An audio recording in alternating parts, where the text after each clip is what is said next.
medios. Escúchanos también a través de www.valoraradio.org o en Spotify como Valora el Podcast. Quédate con nosotros.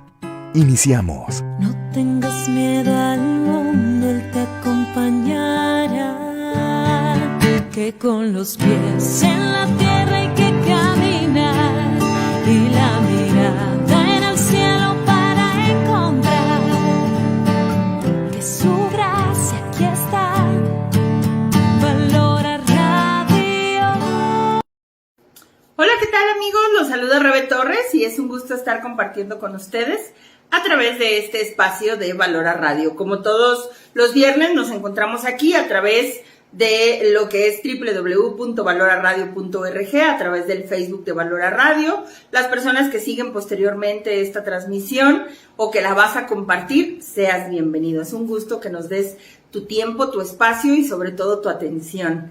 Este programa, Valora tu vida sin adicciones, es una plataforma o es un espacio en donde nosotros hablamos dentro de todos los apostolados que tiene Valora Radio sobre este que se titula igual que el programa. Valora tu vida sin adicciones. Nos reunimos todos los lunes de forma virtual en un grupo cerrado en donde tú puedes mandar la solicitud e integrarte en el momento que quieras. El grupo de autoayuda se basa en el estudio de diferentes información, diferente literatura, diferentes temas, pero sobre todo aterrizado al esquema de los 12 pasos. Y hablamos de todo lo que tiene que ver con adicciones, todo lo que tiene que ver con comportamientos adictivos. Y hoy, pues el título del programa creo que a muchas personas les servirá, se sentirán identificados, o todos en alguna etapa de nuestra vida hemos conocido a una víctima. Y hoy vamos a ver ciertas características de lo que es el victimismo y sobre todo entender que es una droga emocional, igual que la persona que consume alcohol, que consume sustancias o que tiene algún comportamiento adictivo. Entendamos que el comportamiento adictivo se le llama así porque tiene 3 características que son muy importantes. Es progresivo, lo que significa es que va en aumento. Una persona adicta no se queda en las mismas conductas, aumenta. Pierde el control, es otra característica, porque llega un momento en que la persona, aunque diga que lo tiene, sus acciones, sus emociones, sus conductas nos muestran que ya perdió el control. Definitivamente, el que tiene cualquier situación con cualquier conducta adictiva lleva estas 2. Compulsivo, es adictivo, es progresivo y hasta cierto punto dicen que lleva a una situación crítica de convivencia, de aislamiento o de soledad. Todos los adictos en algún punto quedan solos. Todas las personas que tienen un comportamiento adictivo, el entorno no quiere convivir con ellos. Y hoy vamos a hablar sobre todo de la cuestión del victimismo. Entendamos algo. La persona adicta, hay algo dentro de la literatura de los grupos que le llaman ellos como placer deformado. Lo hemos hablado en otros programas, lo hemos hablado a veces en el grupo. Ellos dicen, hablando dentro de nuestra bioquímica cerebral, del funcionamiento de nuestra mente, de nuestros procesos mentales, que llega un momento en que el adicto sabe que está haciendo mal, sabe que se está dañando. No es una persona que no tenga conciencia, hasta cierto punto tiene luces, sabe que se está autodestruyendo.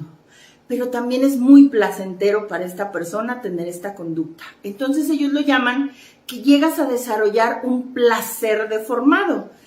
Te causa tanto placer tus acciones, pero te deforma como ser humano, te destruye, te daña. Y llegas a tener como esta ambivalencia, esta polaridad en esta vida de péndulo que yo les digo a muchos, en donde sufres, pero no puedes dejar de hacerlo porque sientes placer. En nuestra bioquímica cerebral, el alcohólico, cada vez que bebe o ingiere alcohol, hay una descarga de adrenalina, hay una descarga de dopamina, hay una descarga de serotonina, de estas sustancias que nos dan felicidad. Y claro que te enganchas y claro que te gusta el proceso.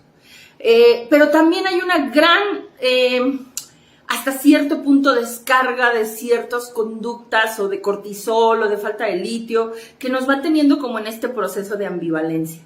Pero definitivamente para el cerebro es placentero la conducta. Explicando esto, lo vamos a trasladar al día de hoy de lo que es el victimismo. Yo en muchas ocasiones les he dicho en el proceso que yo he llevado, yo empecé mi proceso en los grupos de 12 pasos hace 20 años y cuando yo llegué fue un proceso que duré aproximadamente dentro de estar en grupos, apoyar, coordinar, leer, conocer, crecer, entre 10 y 12 años, entre grupos de 12 pasos de AA, de los conocidos de cuarto y quinto paso, fui a grupos de neuróticos anónimos, fui a grupos de Al-Anon, también conocí algunos, regresé a grupos tradicionales de AA y todo este proceso de alrededor de 10, 12 años era una constante búsqueda del manejo de mis emociones y de entender por qué yo sufría tanto. Y me acuerdo que en una ocasión, dentro de los muchos procesos que yo llevé, había una persona, le mando muchos saludos, a Gabriel, se llamaba él, y me estaba escuchando en esta cuestión de darme acompañamiento. Y pues voy la primera sesión, le platico mi historia de vida, trabajamos, y voy la segunda, la tercera, la cuarta, y más o menos como al mes y cacho se sienta, me ve y me dice, oye Rebeca, aparte de quejarte, aparte de victimizarte, y aparte de sufrir y llorar, ¿qué más sabes hacer? Y a mí me causó tanto conflicto eso que me dijo, de hecho ya me iba a ir y no quería volver, porque cuando me dijo eso de ¿qué más sabes hacer aparte de quejarte? ¿Qué más sabes hacer aparte de victimizarte? ¿Qué más sabes hacer aparte de llorar y hacerte la víctima? ¿Cuándo te vas a hacer responsable de tu sufrimiento? O sea, y hoy vamos a hablar específicamente de las características de lo que es la persona que se victimiza, porque tiene ciertos puntos que hay que empezar a detectar. Entendamos, como yo lo he dicho en muchos otros programas, la persona desarrolla algo en nuestra mente, en nuestro cerebro, que se llaman surcos neuronales. ¿Qué son los surcos neuronales? Cuando tú desarrollas una línea de pensamiento, el cerebro empieza como ese neurotransmisor, se empieza a engrosar. Y por default, el cerebro va a ir a recorrer las carreteras o las líneas de información más recurrentes que tenemos. Entonces, cuando nosotros tenemos conductas nocivas, significa que las hacemos en pilotos automáticos. Muchos autores que hablan de inteligencia emocional mencionan este concepto, piloto automático, porque no es algo consciente, no es algo que estemos haciéndolo al 100% en nuestro estado del presente, sino que es algo que sale en automático, porque el cerebro hace un poco de simplificar procesos y lo que él quiere es agilizar las acciones cotidianas. Entonces hay acciones que tú haces que como las repites día tras día, tras día, tras día, pues el cerebro las hace en automático. Bañarte, manejar, cocinar, estar en tu trabajo. Llega un momento en que las personas que capturan, escriben, porque son acciones que repetimos. El pensamiento, las conductas, las emociones también llegan a convertirse en pilotos automáticos. Y a veces son por default, a veces son conscientes, a veces es un estilo de vida, porque tenemos mucho tiempo actuando de la misma forma.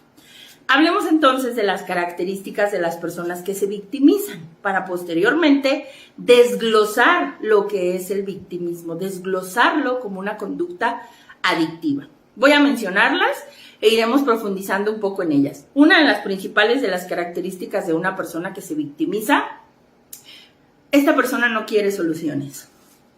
Cuando tú hablas con una persona negativa, que es otro de sus características, pesimismo, negativos, y tú llegas y te acercas y tratas de mostrarles otro panorama, porque recordemos que la víctima, para poder encontrar un sentido de vida, pues necesita tener sufrimiento.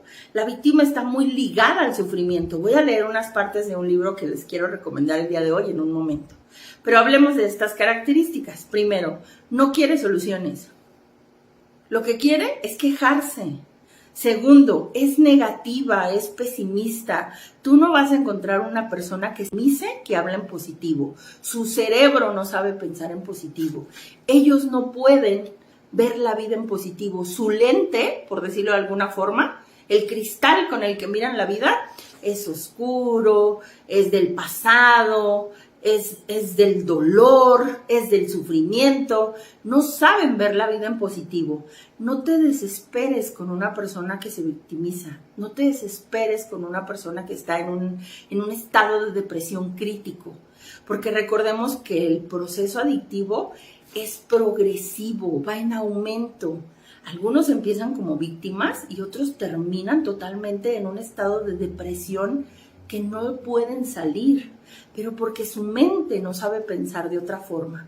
La persona así ve la vida.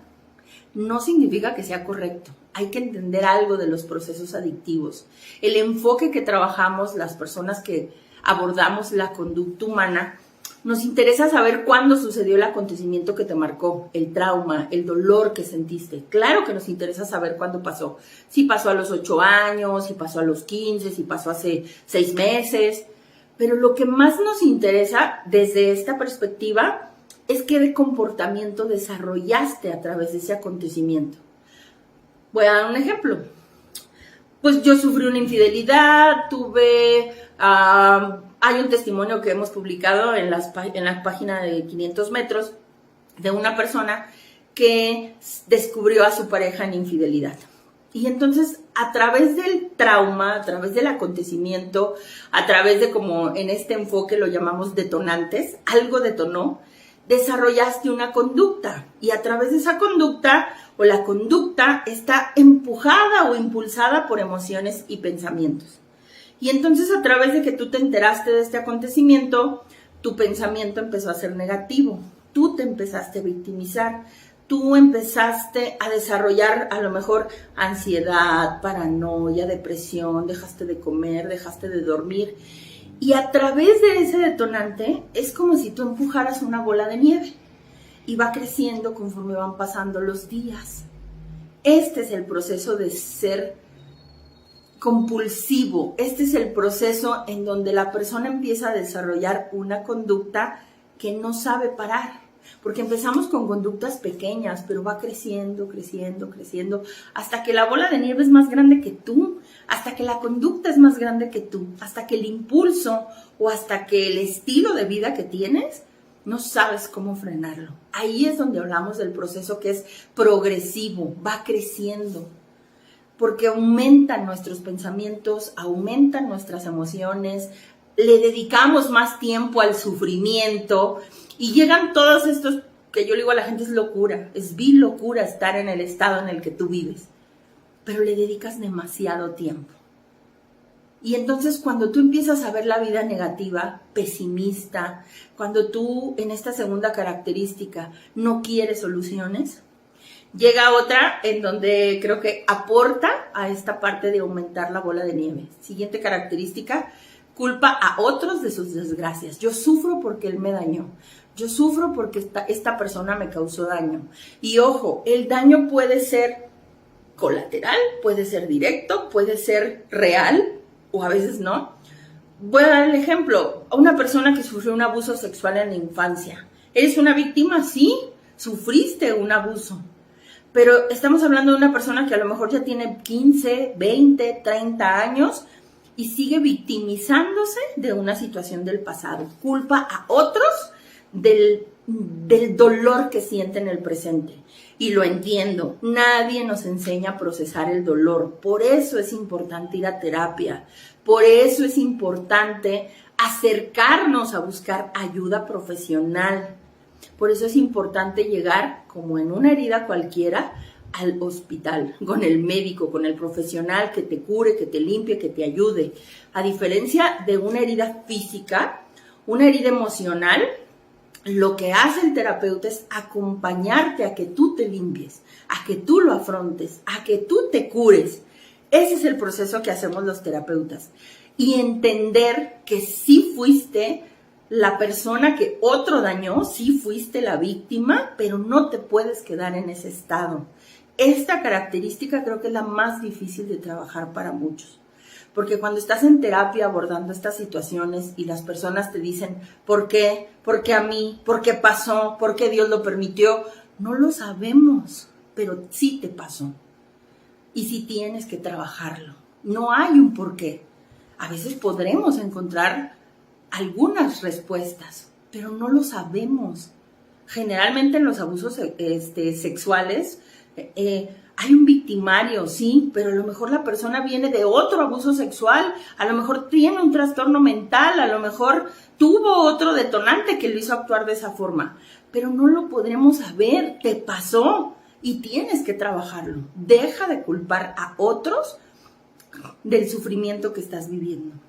Lo entiendo, pero no es justificación para que te quedes en un estado de víctima. Tercer punto.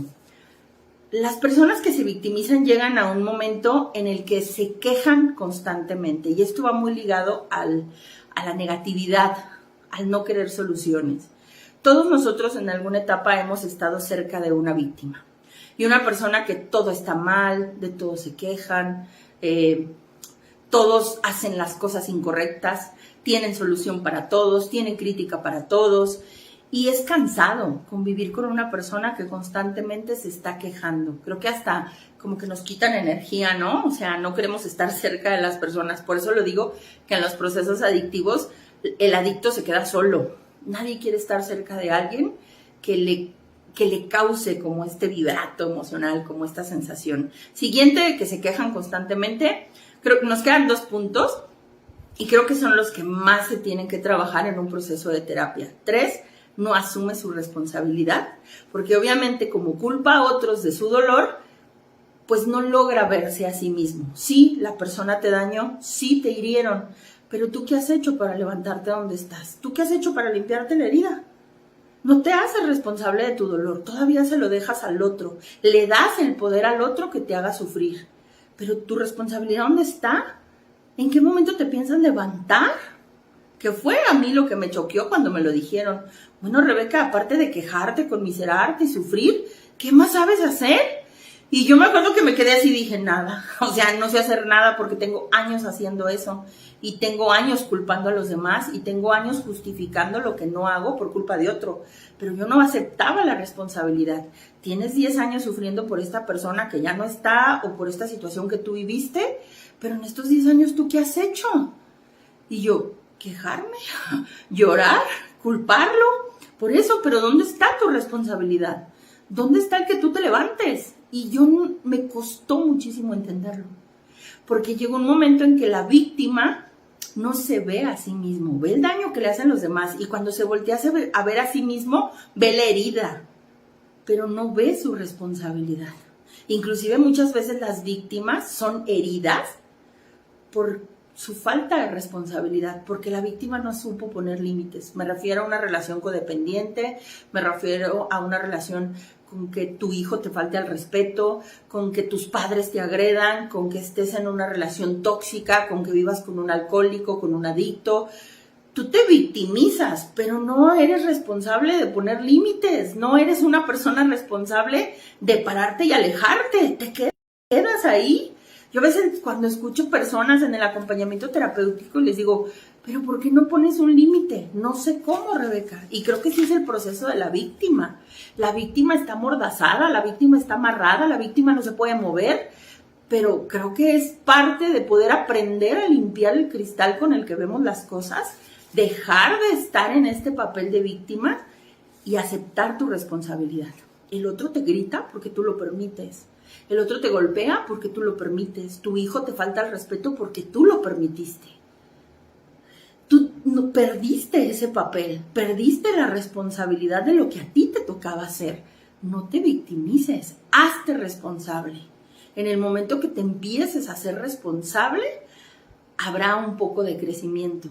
Buscarás la ayuda, te levantarás y te sacudirás, pero necesitamos vivir este proceso. Porque a la víctima no le gusta hacerse responsable de su dolor. Cuando tú llegas con una víctima y le dices, ¿qué es este último punto? Disfrutas llamar la atención, disfrutas el dolor que vives. No, bueno, los que suelen victimizarse se ofenden. Muchos me llegan a decir, pero ¿cómo crees que a mí me gusta sufrir? Pues ¿cómo no? Si tienes 10 años haciéndolo, si tienes 6 años con esa persona, si tienes en esta situación de la cual te quejas, y no te paras tanto tiempo. A mí me parece que lo disfrutas.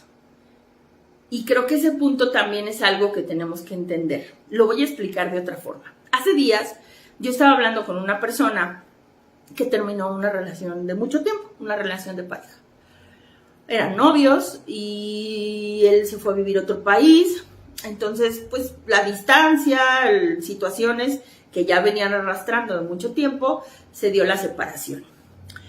Y esta persona llegó al punto de estar 3 semanas encerrada en su cuarto, victimizándose, sufriendo, culpando al otro de que ella dio mucho en la relación, el otro no correspondió, y todo este proceso que estoy mencionando, ¿no? En el pesimismo, en la parte negativa, en que no quería soluciones, en el que ya... Y yo llegué a un punto y le dije, es que tú estás disfrutando esta parte en donde estás sufriendo, te estás victimizando, porque la realidad es que tú terminaste la relación, tú sabías que ya no tenían mucho futuro juntos, acepta tu responsabilidad. Y ella me decía, no te entiendo, Rebeca, no te entiendo porque estoy sufriendo. Y lo voy a explicar de otra forma. A mí me ha tocado atender jóvenes, próximamente voy a hacer un programa, con este comportamiento del cutting. El cutting se está dando en un periodo entre jóvenes de primaria, secundaria, 11, 12 años, y como hasta los 18, 19. Y son jóvenes que se toman navajas y se cortan en ciertas zonas del cuerpo. El joven, al hacer esta acción y cortarse, siente dolor, porque hay un dolor físico, sí se abren, sí hay una herida. Pero es este efecto que menciono de placer deformado. En ellos hay una herida física. Ellos se llegan a cortar el dorso, la espalda, la entrepierna, algunas zonas de los brazos, porque hasta eso pues buscan que no sea tan visible por esta cuestión de que los papás se den cuenta, ¿no? Pero hay una parte en que cada vez que ellos tienen una crisis, hay una situación que no pueden manejar, empiezan a desarrollar esta conducta, empiezan a generar esto del cutting, agarran su navaja y se empiezan a cortar. Y te vas haciendo como más especialista en cómo hacerlo para causarte daño, pero no tanto. Y entonces yo le explicaba a esta chava, cada vez que tú te victimizas, es como si agarraras tu cúter y te estuvieras lacerando tú misma, tu cuerpo. Y ella me decía, no es igual. Sí es igual. Tu proceso emocional y mental es igual, solo que no tienes una herida física. Pero tú estás encerrada en un cuarto, sin salir, sufriendo, y llevas 3 semanas así. Entonces, necesito que te hagas consciente y aceptes tu responsabilidad. Porque su respuesta era, pero por 3 semanas no me voy a morir. Estoy triste, pero no pasa nada. No, sí pasa. Se puede convertir en un estilo de vida. Te puede afectar el resto de tu vida, te afecta tu bioquímica cerebral, te puedes enfermar, estás dejando de dormir y tu cerebro y tus emociones y tu estado de ánimo no se restablece.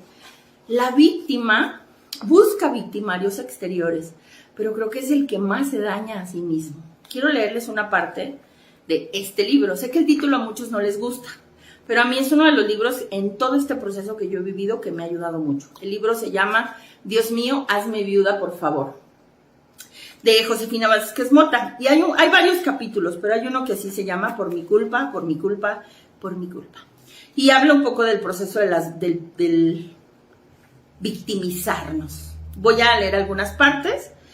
Dice así: detrás de cada víctima suele encontrarse un ser humano con miedo a enfrentar la realidad. Para existir, deben tener victimarios, porque ellos mismos, aunque se causen daño, necesitan, por estas características que les menciono, culpar a otros fuera de sí. Y entonces necesitan victimarios, necesitan chivos expiatorios, necesitan personas, y entre más tengan, mejores son sus actuaciones para poder sufrir. Los victimarios más comunes se encuentran cerca de nosotros: esposos, padres, hermanos, hijos, trabajo, porque todo mundo te hace sufrir, todo mundo te mueve tu vida, todo mundo te ataca y de todo mundo te quejas. Y luego dice, son aquellos a quienes decimos amar y hacer la razón de nuestra existencia, pero al mismo tiempo los convertimos en culpables de nuestras cargas pesadas. Sin nuestros victimarios, la vida perdería sentido. Sus actos heroicos de víctimas no pueden encontrar sentido. Y aquí sí voy a poner un paréntesis porque me ha tocado mucho en esta cuestión. Entiendo que tener un hijo que consuma alguna sustancia, alcoholismo, te causa sufrimiento. Pero luego hay un proceso en los padres, y más se da en las madres, porque la mujer creo que somos más emocionales, en donde se convierten en víctimas, lloran, chantajean, culpan, son las personas que más se pelean con los hijos, son las que más quieren controlar, y todo el actuar del hijo los hace sufrir. Hace poco llegó una señora y me dijo, pues Rebeca, voy a encerrar a mi hijo en un cuarto, tiene 16 años, de aquí a los 18. Y yo, pero ¿cómo lo vas a encerrar? O sea, es un ser independiente a ti, ¿lo vas a secuestrar o qué? Es que yo no quiero que se drogue, no quiero que conviva con la gente, no quiero que se malie, y mientras sea mi responsabilidad, de aquí a los 18, yo voy a estar con él todo el tiempo, y yo lo voy a acompañar, y yo lo voy a cuidar, y yo lo voy a proteger. Y toda su existencia gira para cuidar a su hijo de que no se drogue. Tiene una mala relación con su esposo, obviamente, pues, no pela a su esposo, no atiende sus actividades de casa, no rinde en el trabajo, todo el tiempo está ansiosa, todo el tiempo está sufriendo para salvar a su hijo. Y entonces yo le decía, pero tu hijo tiene que sufrir, tiene que ser independiente, tiene que vivir, ponle límites, ponle reglas, pero todo tu comportamiento te está dañando. Cada vez que tú te obsesionas por querer salvar a alguien, porque también es un poco el patrón de la víctima, es como si tú hicieras este efecto de cortarte, de lacerarte. Tienes que soltar. Uno de los procesos más difíciles de la víctima es trabajar el desapego, sobre todo nuestro ego, nuestras emociones. Y aquí, como lo dicen, tus actos heroicos, porque sueles sufrir por razones de otro, tienes que empezar a hacerte responsable y darle su responsabilidad al otro, que el otro viva sus consecuencias y tú trabajar las tuyas. Dice, las víctimas desarrollan consciente o inconscientemente armas poderosas. Recurren a la manipulación, al chantaje, a los llantos incontenibles, los reclamos, y todo lo hacen para a veces llamar la atención o para controlar. Directamente la víctima suele sufrir de una baja autoestima. Quiere tener esta sensación de llamar la atención. Quiere sentir que tiene el control. Quiere ser visible. Las personas adictas a la tristeza, al sufrimiento o a la emoción de victimizarse rechazan todo aquello que les pueda traer alegría. Tal parece que rehuyen la felicidad. Cuando no encuentran un pretexto o una situación que les entristezca, lo inventan. Y en muchas ocasiones, alegrarse parece algo malo. No suele ser algo que lo puedan disfrutar. Y creo que en esta parte lo que nosotros necesitamos entender en los procesos adictivos es que la tristeza, las emociones, la tristeza, la ira, el miedo, son adictivos. Es una droga. Victimizarse es una droga. Y así como hay adictos que están en diferentes facetas, yo creo que tú tienes que analizar en qué faceta estás. Yo les digo a muchas personas, nosotros solo solemos ver al adicto de sustancias o en el alcohol, en el tabaco, en la comida, que son visibles. Y que hasta cierto punto solo hay centros de rehabilitación y ayuda para el alcohólico o el de sustancias. Los tomas o los encierras, los metes a un lugar y los aíslas de los que le cause mal. ¿Dónde podemos meter a una persona que se victimiza? ¿Dónde metemos a un depresivo? ¿Dónde metemos a un iracundo? ¿Dónde metemos a alguien que tenga ansiedad, que tenga miedos, que tenga fobias? ¿A qué centro de rehabilitación lo vamos a llevar? ¿Cómo lo van a trabajar?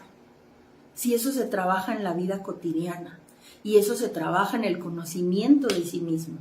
La recuperación, en mi acompañamiento y en mi perspectiva, son 3 cosas. 1, hay que aprender a tolerar la frustración. La vida no va a ser como tú quieras. Y si no suceden las cosas como tú quieres y te frustras y sufres y te victimizas, aprende a tolerar la realidad. La víctima sufre porque no le gusta la realidad, la presente o lo que vivió en el pasado. Pero tienes que aprender a tolerar esta frustración, vivir en ella y trabajar en tu persona. Si no, no te vas a recuperar. No te podemos encerrar en un centro de rehabilitación. Es más, no existen, deberíamos de hacer uno.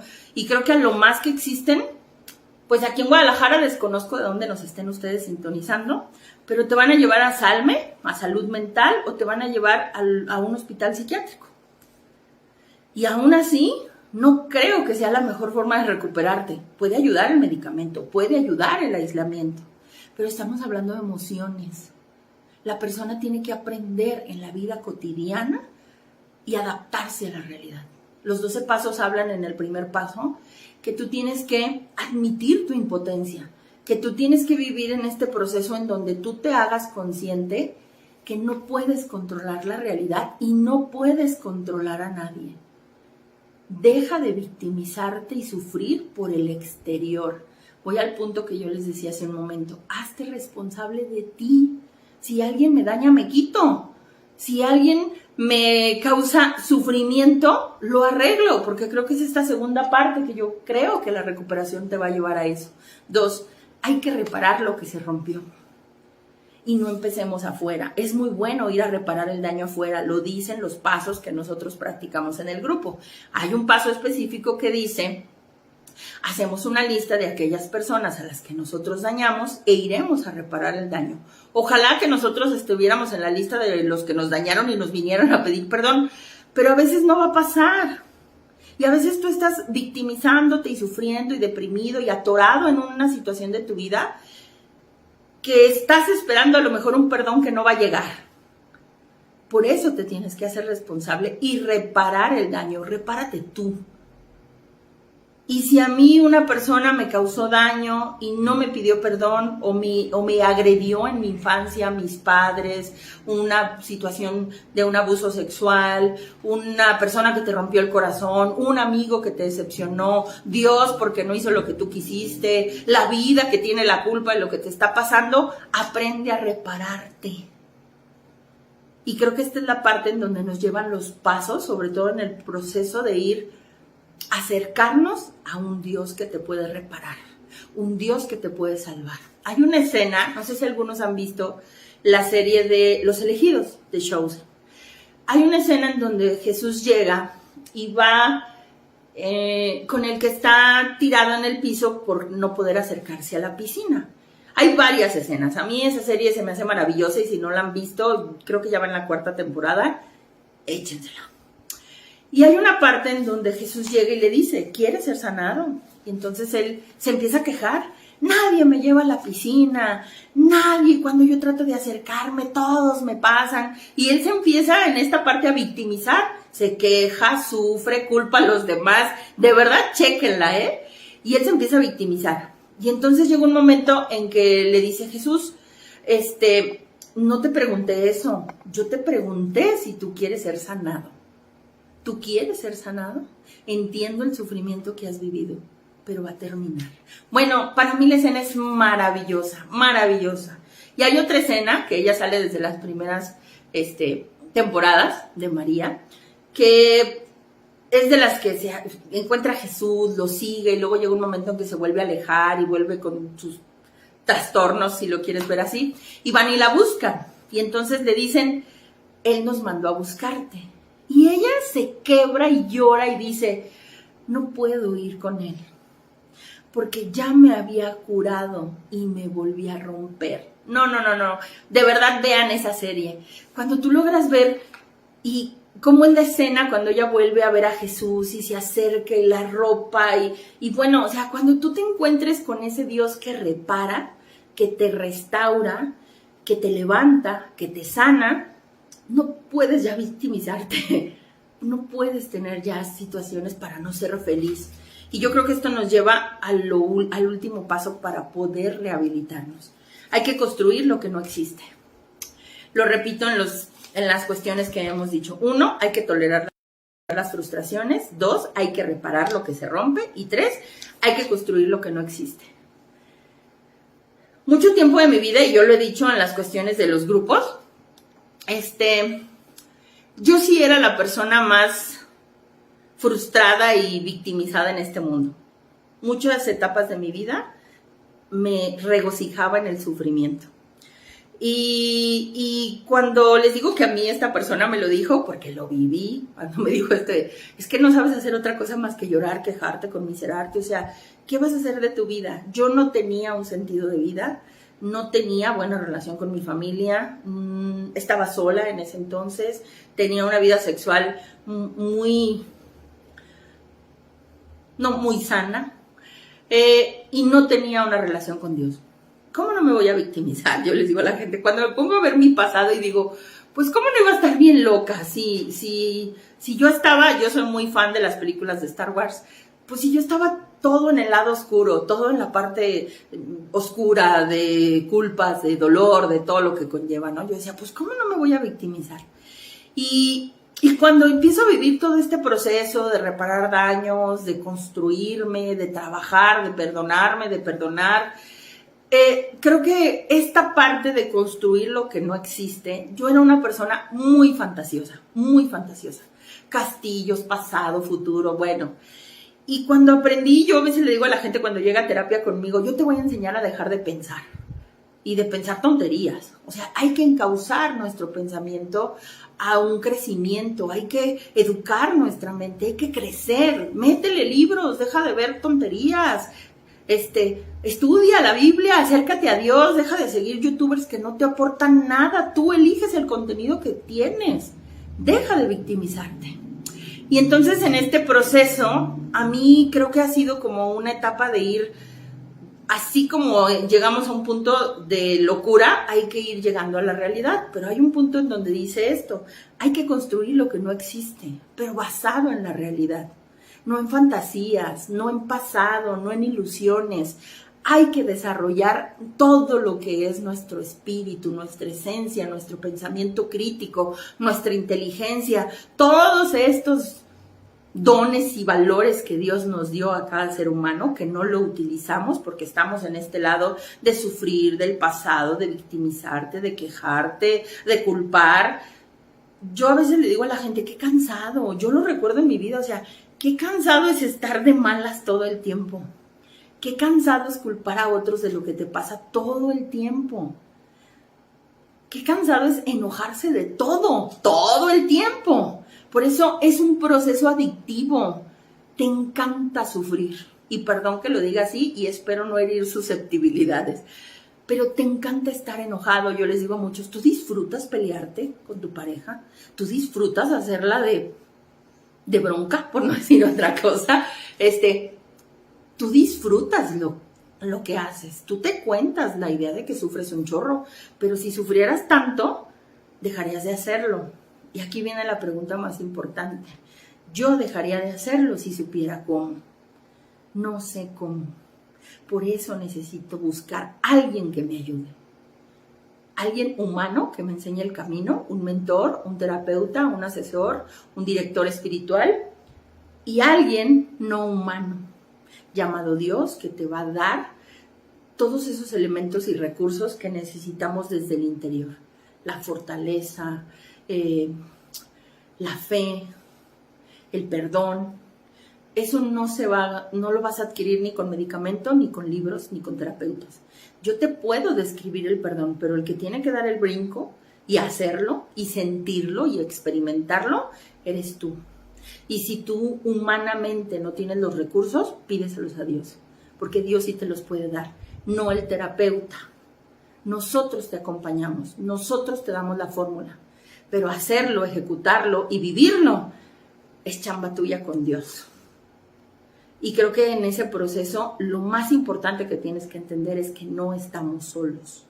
Sí hay que buscar la ayuda idónea. Sí es importante, como yo les digo a muchos, los terapeutas somos como los restaurantes. Hay de todo tipo y con diferentes características. Y prueba, si no te gusta, busca otro y prueba. Si no te gusta, busca otro y prueba. Porque es una línea bien delgada. Yo tuve terapeutas que me alejé porque apapachaban mi victimez, y no avanzaba y yo me sentía estancada porque de repente decía, pues sí sufriste, sí te pasó, no, mira, o sea, y yo de repente era como, a lo mejor por eso mi estilo es diferente, es más confrontativo, porque yo no quería que me apapacharan. Sí, a veces llegó un punto en mi vida en que yo dije, soy una persona que me tiro al piso, decimos muchos, no, te tiras al piso para que te levantes, y yo era muy así. Pero luego entendía que yo duraba tirada en el piso como mucho tiempo y nadie me levantaba y yo decía, pues me tengo que levantar yo sola, pero no sé cómo. Y a veces no va a haber nadie que te levante, no va a haber nadie que te ponga atención, no va a haber nadie que esté al pendiente de tu dolor, porque cada ser humano somos independientes y cada ser humano vivimos nuestra propia locura y cada ser humano estamos en nuestros propios mundos internos. No va a haber alguien que lo haga. Y si lo hay, bendito sea Dios que hay personas que tienden la mano y ayudan y te buscan y te procuran. Inclusive creo que hay personas que están en depresiones profundas, en conductas muy nocivas y tienen ángeles, amigos, familiares que constantemente los quieren ayudar y jalar y qué bueno. Pero habrá personas que no lo vamos a tener. Habrá personas que están solas, como en su momento, y escuchando un programa como este, y estás sufriendo. Y habrá personas que están en una situación en donde no hay nadie que te esté ayudando. Y creo que este es el punto y el más importante en mi parte, construir lo que no está. Si tú eres una persona que carga el pasado, si tú eres una persona que no sabe soltar, no puedes construir sobre la infelicidad. Necesitamos cimientos firmes, si no se va a caer. Y creo que en esa parte hay muchísimos elementos para ser feliz y muchísimos elementos para estar bien. No los conocemos, pero gracias a estos espacios, gracias a diferentes medios de comunicación, inclusive gracias a la pandemia, los medios de comunicación o el mensaje cambiaron la fórmula. Estamos en un mundo bien contaminado y nosotros lo más importante es que tenemos que cuidarnos. El Papa Francisco en sus últimas audiencias ha hablado sobre este ciclo de vicios y virtudes y la primera que nosotros hemos estado estudiando en el grupo de los lunes habla sobre cómo cuidar el corazón y dice el Papa Francisco que no se puede dialogar con el mal. Cuando el mal se te acerque, ciérrale la puerta, ni lo voltees a ver. Yo le digo a la gente, es que tú dialogas con tu locura, tú te regocijas, es más, tú hasta le dices, pásate, vamos a pasar una semana juntos, el dolor y yo aquí. Inclusive hay personas que les digo, no, es más, no te gusta ni convivir, tú disfrutas aislarte, encerrarte y darte, o sea, leer cartas, ver fotos, recordar el pasado y poner canciones. O sea, yo conozco gente que tiene como hasta sus rituales de sufrimiento, ¿no? Tipo de música. Tenía una chava que me decía, es que yo sé que pongo esa canción y lloro durante todo un día y me pone muy de mal. Y yo, ¿y por qué la pones? Pues la necesito. Ese es un proceso adictivo. O sea, no puedes vivir sin eso. Dependes de eso para estar bien. Y bien entre comillas, porque como lo digo, es un placer deformado. Observa tus rituales de sufrimiento, porque a veces son tan inconscientes, mismo tipo de personas, mismos lugares, misma música, mismos pensamientos, mismas conductas, que yo es lo que me cuestioné en algún punto y le digo a la gente que llega a acompañamiento conmigo, o sea, pero si sufres tanto, ¿por qué lo haces? Porque no sé cómo dejar de hacerlo. Pues aquí te vamos a enseñar. Es un proceso. Yo creo que a mí lo que más me ha ayudado es la práctica de los 12 pasos. Habrá muchas otras fórmulas, las entiendo. A mí los 12 pasos me ayudaron mucho. Así es que creo que hoy lo más importante es invitarte a que te dejes de quejar y de victimizarte. Identifícalo, corrígelo y si no, busca ayuda. Nos escuchamos como todos los viernes aquí a través de Valora Radio, los que se quieran integrar al grupo de los lunes, ahí estaremos en contacto, los que no tengan el link pues no lo piden, se los hacemos llegar y estamos a través de la página de 500 metros. Todos los viernes aquí en Valora Radio y en la página de 500 metros, así la buscan, 500 MTS, espacio 500 MTS. podemos estar en comunicación. Agradezco enormemente este espacio de Valora Radio que nos permite llegar a todos ustedes y a todos ustedes que nos dieron el tiempo para compartir en este espacio. Gracias. Dios les bendiga abundantemente y nos escuchamos en la próxima emisión.